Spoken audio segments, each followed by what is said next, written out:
Hello friends, my self doctor Rakesh और आप देख रहे हैं आपका अपना यूट्यूब चैनल मारो मेडिको। तो आज हम लोग डिस्कस करेंगे कि कैनुला का क्या पार्ट है। कैनुला का थ्योरेटिकल पार्ट के साथ साथ प्रैक्टिकल पार्ट जो कॉलेजेज में भी काम आएंगे और आपके हॉस्पिटल्स में भी काम आएंगे। प्रैक्टिकल के साथ साथ आज हम थियोरेटिकल क्लासेस भी देखेंगे कि ये कैनुला कैसे वर्क करता है, कैनुला क्या है, कैनुला के कितने टाइप्स होते हैं, कैनुला किस किस साइज के होते हैं, कैनुला किस साइड पे लगाया जाता है और कैनुला का एडवांटेज क्या है और कैनुला का डिसएडवांटेज क्या है, कैनुला का कॉम्प्लिकेशन क्या है और उस कॉम्प्लिकेशन को दूर करने के लिए क्या क्या ट्रीटमेंट करना है, ये सब कुछ हम आज इस वीडियो में देखेंगे। तो सबसे पहले जानते हैं हम लोग कि ये कैनुला जो है वो है क्या। What is cannula? A cannula is a tube that can be inserted into the body often for the deliver or removal of fluid or for the gathering of the samples। इस चीज को समझिए एकदम कि ये कैनुला आखिर है क्या। ये एक तरह का ट्यूब है, एक तरह का इंस्ट्रूमेंट बोल सकते हैं, इक्विपमेंट बोल सकते हैं, मेडिकल इक्विपमेंट बोल सकते हैं, जो हमारे शरीर में इंसर्ट होता है बॉडी के अंदर, वेन के अंदर, आर्टरी के अंदर। इंसर्ट करने के बाद हम कोई भी फ्लूइड को या तो देते हैं उसके में, या फिर फ्लूइड अगर हमारे बॉडी में है पहले से, अगर हमारे फ्लूइड जैसे एसिटिक फ्लूइड हो गया, पल्मोनरी फ्लूइड हो गया, या कोई भी चीज या लोकल जनरल फ्लूइड अगर आपके बॉडी में है तो उस फ्लूइड को निकालने के लिए, रिमूव करने के लिए हम लोग क्या करते हैं उसको, और सैंपल को कलेक्ट करने के लिए भी हम लोग कैनुला का यूज करते हैं। तो कैनुला क्या है? ये एक प्लास्टिक और निडल का, ये दोनों का मिक्स करके बनाया हुआ एक इक्विपमेंट है। इसको समझते हैं, इसको कितने तरह से जानते हैं, सिनोनिम्स क्या है, ये कैनुला को क्या क्या बोलते हैं इसके बारे में समझते हैं। तो कैनुला को तो एक कैनुला ही बोलते हैं, एक किट कैथ बोलते हैं। स्पेलिंग ध्यान रखेंगे आप लोग, KITKATH, किट कैथ बोलते हैं। और ऊपर में लिखा भी होगा कैनुला के ऊपर में, उस पर देखिएगा आप लोग तो लिखा भी होता है कि किट कैथ। तो ये भी है। आईवी कैनुला बोलते हैं इसको, आईवी कैनुला भी कुछ लोग बोलते हैं, और इसको इंट्रा कैट भी बोलते हैं, इसको इंट्रा कैट भी बोलते हैं। ये चार नाम है इसके क्या नाम है? ये चार नाम है। तो अलग अलग तरह से इनका अलग अलग है। जैसे ये देख सकते हैं, ये भी एक टाइप के कैनुला है। इसको निकालने का तरीका है और कैसे लगाया जाता है लाइव हम लोग वो भी चीजें अभी हम लोग देखने वाले हैं। तो देखिए उस टाइप्स ऑफ कैनुला, कितने टाइप्स के कैनुला होते हैं इसको समझिए। हमारे शरीर में सिर्फ हॉस्पिटल में कैनुला सिर्फ एक ही यूज नहीं होता है, बहुत सारे हैं, लेकिन नाम अलग अलग हैं। लेकिन उसको भी कैनुलेशन ही बोला जाता है और कैनुला भी बोला जाता है। जैसे नेजल कैनुला, जो नाक के थ्रू अगर कोई ट्यूब डाला जाता है तो वो भी एक कैनुलेशन का ही पार्ट है, उसे भी एक कैनुला भी कहा जाता है। साथ में राइस ट्यूब तो कहते ही हैं, लेकिन वो भी एक जब डाला कोई जाता है तो उसको कैनुलेशन भी बोलते हैं। कैनुलेशन कहने का क्या मतलब है?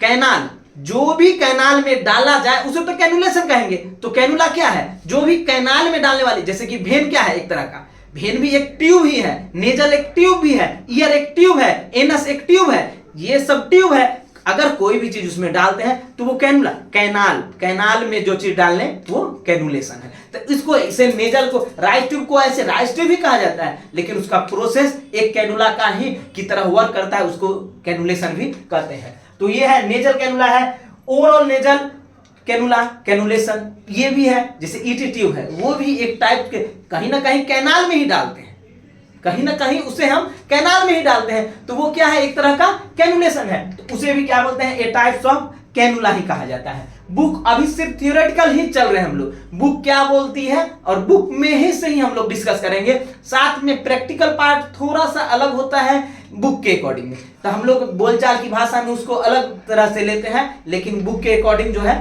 उसको हम अभी चल रहे हैं। एट्रियल कैनुला आर्टरी में लगाया जाता है। जैसे सेंट्रल लाइन, सेंट्रल लाइन क्या है? वो डायरेक्ट आर्टरी में और या फिर डायरेक्ट मोटी वेन में डायरेक्ट डाला जाता है सेंट्रल लाइन। ये एट्रियल भी कैनुलेशन सेंट्रल लाइन का एक एग्जांपल्स है। उसके बाद वेनस कैनुला, जो सबसे ज्यादा कॉमन यूज होने वाली कैनुला है वो क्या है? Venous cannula. सबसे ज्यादा यूज होने वाली, जो हॉस्पिटल्स में डे बाय डे आपको मोस्टली ये यूज हॉस्पिटलाइजेशन में या फिर आईपीडी के ही केस में होता है। जब वो कोई केस आईपीडी का बन जाए तो उसी केस में करेंगे। ओपीडी के केस में बहुत कम यूज होते हैं कैनुला का, आईवी सेट का या फिर कैनुला का ओपीडी के केस में बहुत कम यूज होता है, सबसे ज्यादा आईपीडी में आता है। तो सबसे ज्यादा यूज होने वाली जो चीजें हैं वो है वेनस कैनुला, जो हमें अलग अलग साइज के अलग अलग कलर के हैं। तो अभी हम मेनली जो है वेनस कैनुला के बारे में ही चर्चा करेंगे। तो ये था हम लोगों का। उसके बाद हम लोग समझते हैं साइज ऑफ कैनुला। अलग अलग साइज के भी कैनुला आते हैं, अकॉर्डिंग टू साइज इसका सबका कलर अलग अलग होता है। अकॉर्डिंग टू साइज कैनुला का कलर अलग अलग होता है। कलर सिर्फ इसका कैप डिनोट करता है, इसका जो कलर जितने भी हैं ये इसका कैप डिनोट करता है कलर। और ये गेज जो मिडिल का जो साइज है, इसकी मोटाई है, थिकनेस है, गेज, इसको इसी से निर्भर करता है कैनुला का नंबर अलग अलग। जैसे भी हम लोग देखते हैं साइज ऑफ कैनुला में, तो सबसे पहले देखते हैं 14 नंबर कैनुला। अगर 14 नंबर हम लोग कैनुला देखते हैं, इंट्रा कैट देखते हैं, 14 नंबर किट कैट देखते हैं, 14 नंबर आईवी कैनुला को देखते हैं, ये सब इसी के नाम है। तो ये क्या है 14 नंबर में, तो इसका कैप का कलर देख लीजिए आप, ऑरेंज कलर है।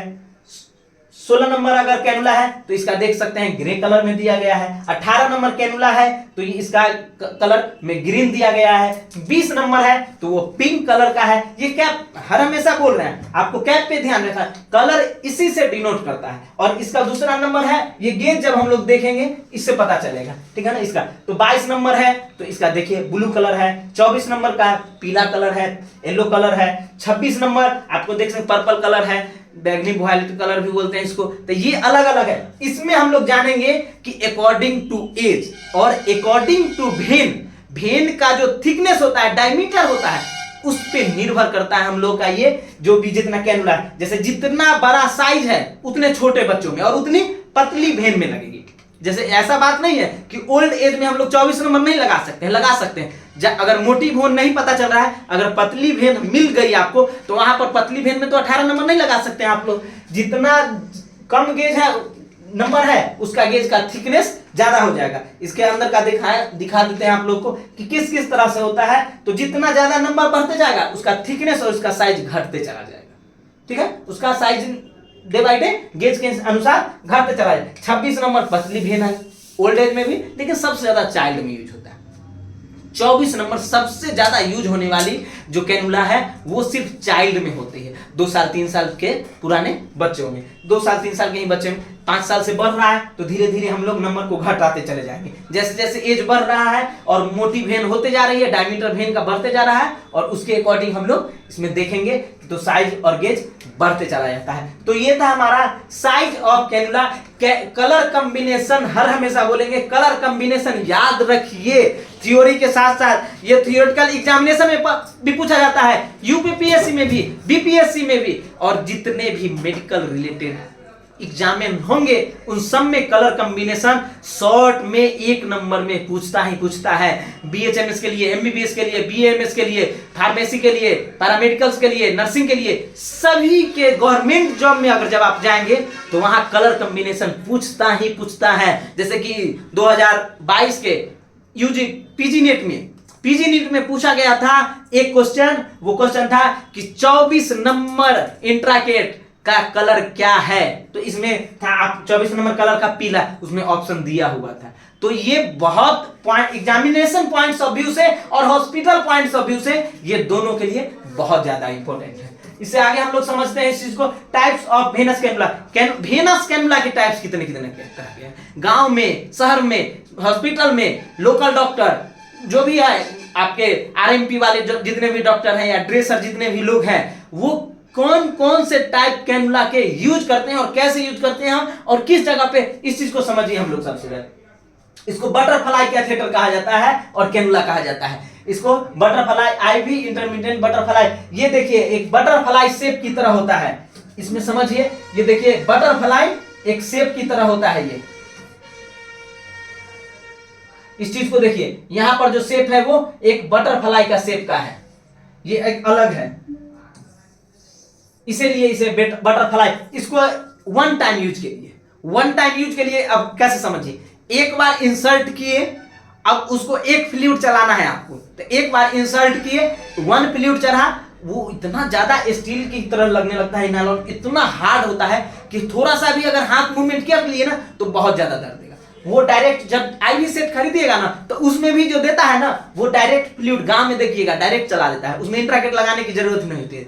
तो ये क्या है, ये है बटरफ्लाई या फिर कैथेटर, या इसको एक और नाम से भी जानते हैं हम लोग, उस चीज को भी देखते हैं हम लोग क्या है वो। उसके बाद देखिए वेनस है कैम्बी स्टॉपर। इसको कैम्बी स्टॉपर किसको कहा जाता है, इसके लिए सबसे पहले चीजों को समझते हैं हम लोग। कैम्बी स्टॉपर जो पीछे लगा होता है, ठीक है ना, और एंटीबैक्टीरियल फिल्टर भी एक होता है जो कि वेनस कैनुला का ही एक पार्ट है पीछे के पोस्टीरियर एंगल पे, ये सबसे इस तरफ में लगा होता है ये फिल्टर, ताकि बाहर से बैक्टीरिया अंदर की तरफ नहीं चला जाए, उसके लिए भी प्रिवेंशन के लिए आईवी कैनुला में लगा होता है। इसमें देख सकते हैं आईवी कैथेटर भी ड्रॉप, ये इसमें ड्रॉपेट के साथ बनाया गया है, ठीक है ना, ये लगभग चीजें एक ही है दोनों में। और ये देखिए 3-वे स्टॉप क्रॉप, इसको एक और नाम से हॉस्पिटल में जाना जाता है बीडी कनेक्टर के नाम से, इसको हॉस्पिटल के लैंग्वेज की भाषा में हम लोग बीडी कनेक्टर भी बोलते हैं। इसमें 3 वे है, एक अगर मान लेते हैं कि ये जो पार्ट है इसका, ये जो पार्ट है हमारा,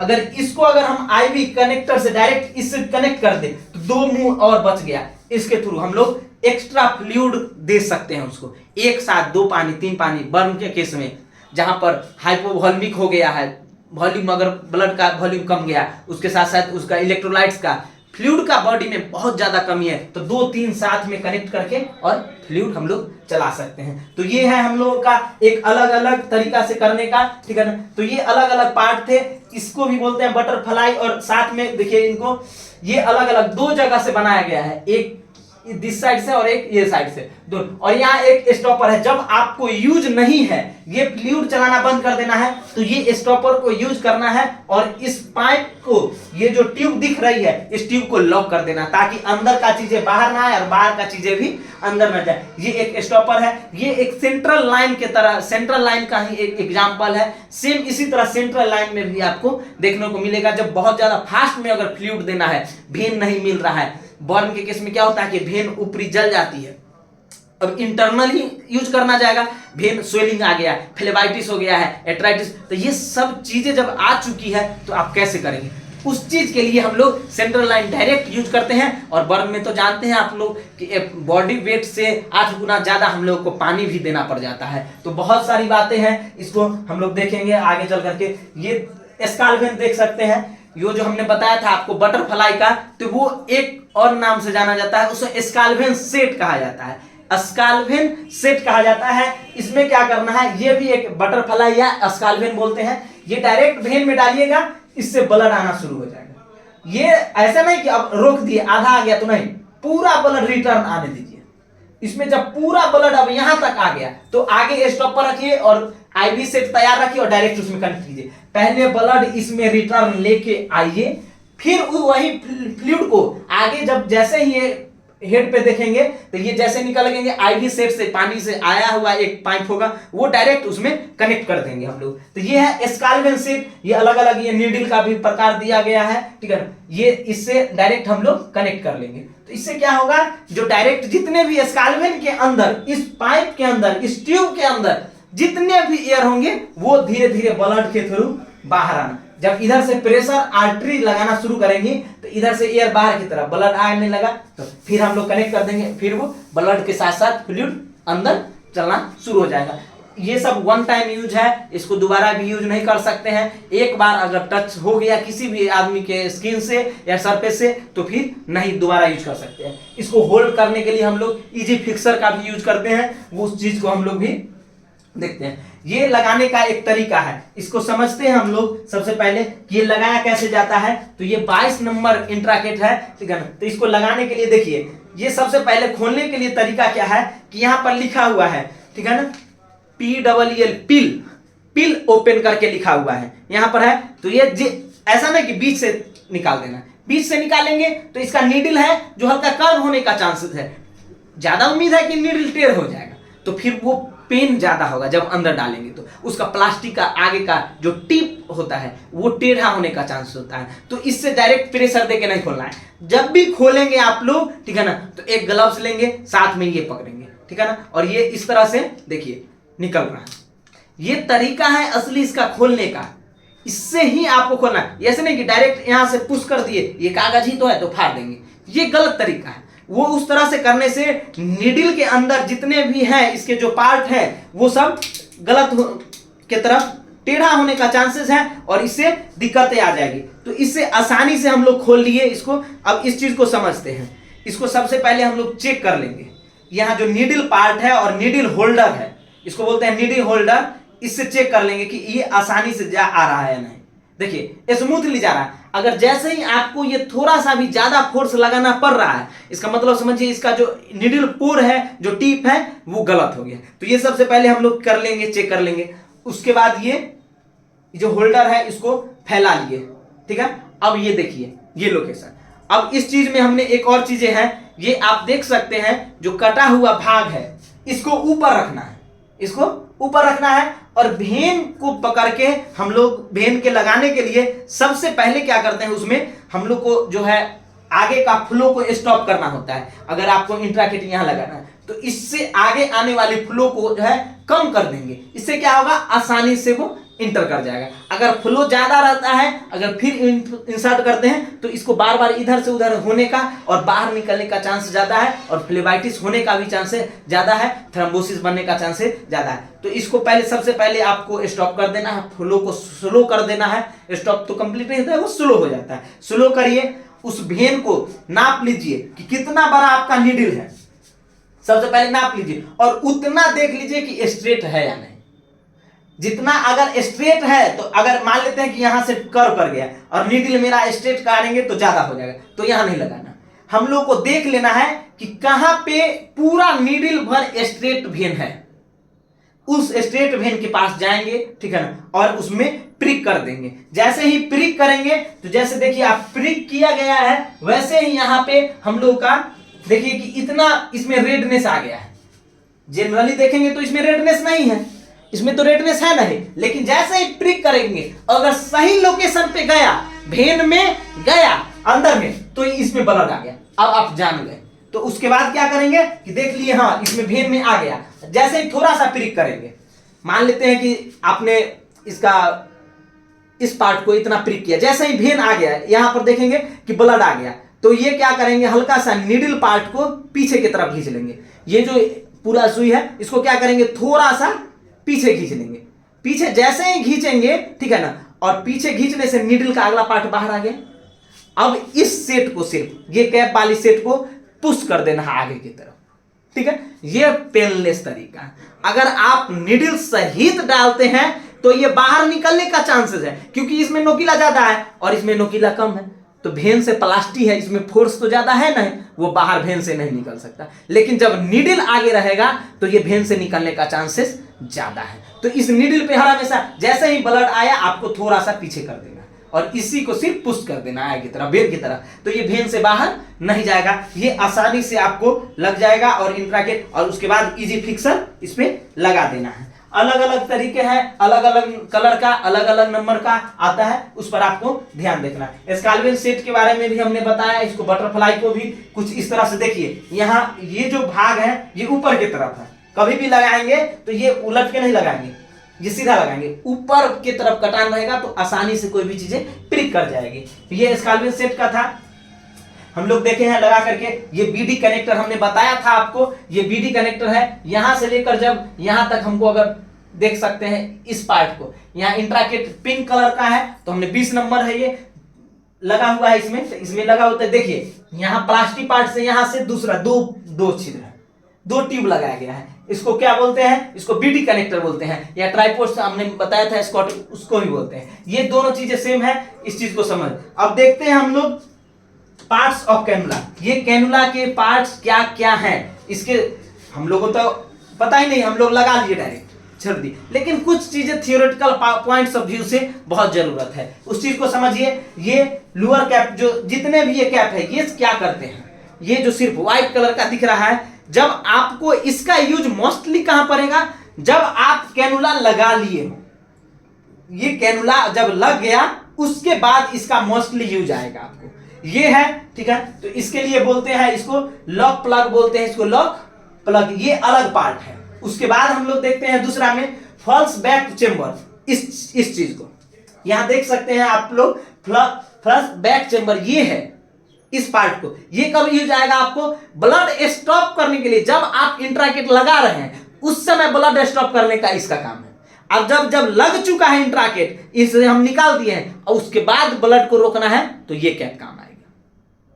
ब्लड इंट्राकेट लगाते समय ब्लड ये रोकेगा और लग जाने के बाद ब्लड को ये रोकेगा। इस पार्ट को जैसे ही हम लोग रिमूव करेंगे उसमें यहां से ये इस चीज को इंटर करा देंगे, ठीक है। तो ये है, ये दोनों चीजें अलग अलग पार्ट के हैं। उसके बाद आप लोग देखते हैं नीडल ड्रिप, इसको बोलते हैं।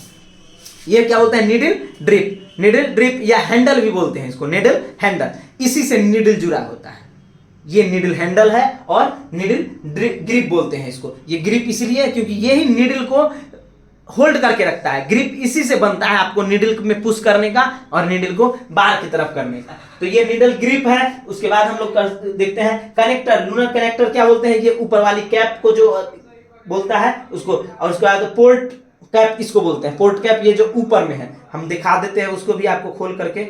ये अलग अलग चीजें हैं दोनों। ये कैप जो है ये देखिए, ये अलग चीज है। और इसके ऊपर जो कैप है इसको पोर्ट कैप बोलते हैं। इसको पोर्ट कैप बोलते हैं, इंजेक्शन पोर्ट कैप इसको बोलते हैं। तो ये चाहे। उसके बाद भाल्व है, यहाँ पे देख सकते हैं ये जो पार्ट है ये भाल्व है। इस पार्ट को क्या बोलते हैं? भाल्व पार्ट बोलते हैं। ये इंटरनली देखिएगा तो आप लोग तो अंदर से बाहर आने से रोकता है, वो भाल्व है, ठीक है। उसके बाद बर्सिंग है। उसके बाद कैथेटर। ये जो है, ये जो प्लास्टिक वाला दिख रहा है ये इसको बोलते हैं कैथेटर। और अंदर वाले पार्ट को बोलते हैं नीडल। अंदर वाले पार्ट को बोलते हैं नीडल। तो ये अलग अलग पार्ट है, अलग अलग इसके नाम है और अलग अलग चीजें हैं। तो इस चीज को समझ गए हम लोग। अब आगे हम लोग देखते हैं इस कैनुला को कंपाउंड। ये जितने प्लास्टिक पार्ट हैं, जो जितने इसमें प्लास्टिक पार्ट है उस चीज को, रॉ मटेरियल को बताया गया है कि किसको क्या बोलते हैं और इसका क्या यूज है।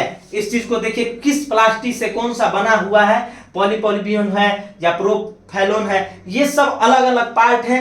इसको आप लोग देख लेंगे। और कैप को ही अकॉर्डिंग टू कलर कैप को अलग अलग रखा गया है। लगभग कैप का क्वालिटी सबका एक होता है, बस कलर डिफरेंट होते हैं। तो इतने सारे थे, ये आप लोग स्क्रीनशॉट ले लेंगे, इससे देख लेंगे, याद करने में आपको बहुत आसानी होगी। इस चीज को आगे समझते हैं। इंट्राकेट हम सिर्फ मैन में नहीं, ह्यूमन बींग्स में ही नहीं, हम लोग एनिमल्स में भी, अगर जब फ्लूइड की कमी होती है और एनिमल्स को कोई भी प्रकार के डिजीज होती है, ब्लड का कमी होता है, तो ब्लड ट्रांसफ्यूजन भी हम लोग एनिमल में इस इंट्राकेट के थ्रू कर सकते हैं। तो एनिमल में भी हम लोग इंट्राकेट का यूज करते हैं। उसके बाद हम लोग इसका कॉम्प्लिकेशन समझते हैं। डॉक्टर तो लगा दिए, फ्लूइड चला दिए, अब इससे जो होने वाली दिक्कतें हैं उसका क्या, उसको समझते हैं। सबसे पहले तो कॉम्प्लिकेशन ऑफ में हेमेटोमा बनने का चांस है। ब्लड के जमने, अंदर में जमने का भी चांसेस है और ब्लड जो है वहां पे थक्का एक बनने का और बाहर में एक हेमेटोमा का फॉर्मेशन करा देता है। तो एक हेमेटोमा है, थ्रोम्बस है। जब ब्लड वेसल्स के अंदर में क्लॉट कर जाए, जब ब्लड वेसल्स के अंदर में, जैसे मान लेते हैं प्लास्टिक का ये वेन के अंदर है और वेन में तो सर्कुलेशन हो रहा है, तो आरबीसी टकरा रहा है।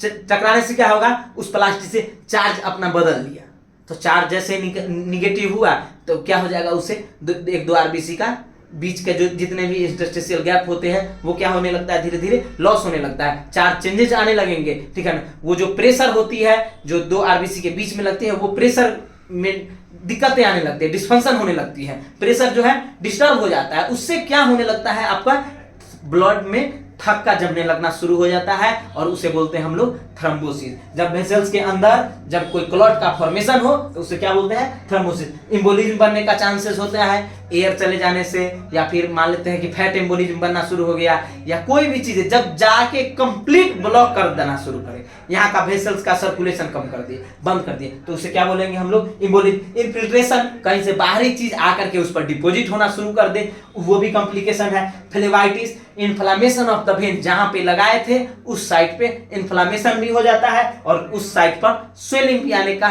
चांसेस है। तो इतने सारे कॉम्प्लिकेशन लगाए थे अच्छे के लिए ताकि ये ठीक हो सके, लेकिन उसके बाद हम लोग का प्रॉब्लम होना शुरू हो जाती है। तो लॉन्ग टाइम पर लॉन्ग टाइम अगर आईवी कैनुला भी लगा हुआ है ना, तो वो उससे भी बहुत बीमारी होता है, एम्बोलिज्म। आज दिखा के गए थे, 2-3 महीना हॉस्पिटल में जो भर्ती रह जाता है, सडन 4 महीना बाद डेथ कर जाता है। वही इम्बोलिज्म और थ्रोम्बोसिस की वजह से वो बार बार इंट्राकेट लग रहा है, कभी यहाँ 2 से 3 दिन में तो खराब हो जाता है, 2-3 दिन यहाँ लगा, 2-3 दिन यहाँ, 2-3 पूरे शरीर में 2-3 दिन करके लगा करके हाथ से पैर तक में सब गड़बड़ हो जाता है, और उसी से ये थोड़ा थोड़ा जगह जगह पे बनना थ्रोम्बोसिस और इम्बोलिज्म शुरू हो जाता है, और लंग्स के जितने भी सर्कुलेशंस हैं वो सब धीरे धीरे ब्लॉक होने लगते हैं, छोटे छोटे कैपिलरी जितने होते हैं वो ब्लॉक हो जाते हैं, और सडन आदमी का डेथ भी हो जाता है। तो कैनुला का कॉम्प्लिकेशन भी बहुत ही हाई है। तो ये जरूरी नहीं है कि छोटा छोटा चीजें में कैनुला तुरंत लगा दिए, ऐसा नहीं। कोशिश करना है कि फ्लूइड बाहर से ही दे दे, ओरली दे दे, काम हो जाए तो ठीक है, इमरजेंसी है तब लगाइए, ज्यादा ऐसी बातें नहीं है, इमरजेंसी हो तब लगाइए कैनुला को, नहीं तो वो उससे भी बहुत बारी दिक्कतें हो जाती हैं। उसके बाद समझते हैं इसको डीकैनुलेशन। डीकैनुलेशन का जब कैनुला को रिमूव करते हैं उसको डीकैनुलेशन बोलते हैं हम लोग, permanent removal of the cannula. अगर आपको लोकल स्वेलिंग मिल गया, अगर उसके बाद कैनुला का कॉम्प्लिकेशन आना शुरू हो गए, तो उसके बाद आप क्या करेंगे? उसके बाद एक क्रीम भी आता है, अगर आपने आज लगाया, अब 2 दिन बाद, तो वहां पर अगर लोकल स्वेलिंग है, नहीं भी स्वेलिंग है, थोड़ा सा अगर थर्मोफोब एक क्रीम आती है, ठीक है ना, हेपेरिन का, सोडियम एंड बेंजाइल निकोटिनेट का, तो इससे क्या होगा कि आपका वहां का जो लोकल स्वेलिंग है वो तो खत्म होगा ही, साथ में जो थ्रोम्बोसिस, इम्बोलिज्म और इन्फिल्ट्रेशन भी हुआ था ना, उसको भी रिमूव करा देता है। हेपेरिन का एक काम क्या है? ब्लड वेसल्स को जमने से रोकता है, तो इसमें हेपेरिन तो मिला हुआ है एक्सटर्नली, तो उससे क्या हो जाएगा आपका कि जो भी स्वेलिंग है वो कंप्लीट हो जाएगा, और उसी से हम लोग डीकैनुलेशन भी कर लेंगे। तो जो डीकैनुलेशन होने के बाद ये एक्सटर्नल यूज है, सिर्फ एक्सटर्नल यूज करना है आपको, ये एक ऑइंटमेंट की तरह आता है। तो हम लोग ने देखा आज हम लोग कैनुला के बारे में। एक और मेरा चैनल है DRM एजुकेशन टीवी, इस पे आप मेडिकल से रिलेटेड जितने भी होंगे सिर्फ थियोरेटिकल पार्ट को आप लोग यहां से पढ़ सकते हैं, और आपके लिए सिर्फ प्रैक्टिकल पार्ट जो है सिर्फ मारो मेडिको YouTube चैनल पे डाला जाएगा, और थियोरेटिकल पार्ट जो भी अगर आपको पढ़ना होगा तो ये आप लोग DRM एजुकेशन टीवी पढ़ सकते हैं। तब तक के लिए हंसते रहिए, मुस्कुराते रहिए। Thank you.